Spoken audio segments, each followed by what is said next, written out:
tu cho minor chord la hol chen minor chord po technique kan chong lai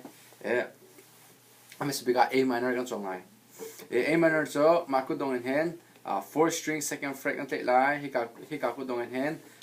3rd string 2nd fret tu hi ka ku dong in hand 2nd string 1st fret he tin tlek se A minor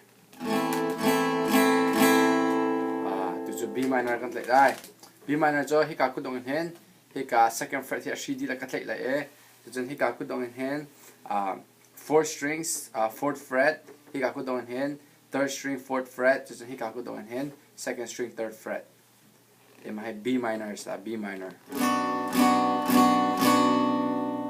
C minor cho ma B minor position in nan tlek lai ma he half a bar hi ka hen bar khat mu fret pakhat nang kai la he tin nang kai la ma he C minor sa tu chu D minor cho ma ku dong in hand 3rd string 2nd fret ma ku dong in hand 2nd string 3rd fret tu hi ka ku dong in hand 1st string 1st fret ma he D minor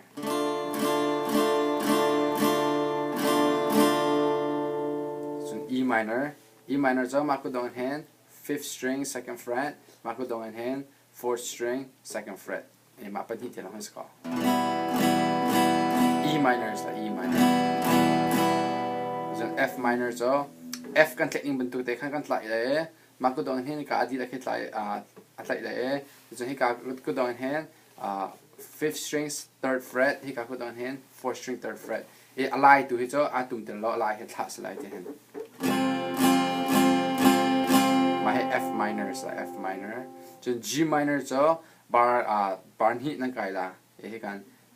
fret pan hi mo he tin cut ni tin kai lo he ka hen G minor chem se atuna te akut tlek ning cho akhat di hand position cho akhat di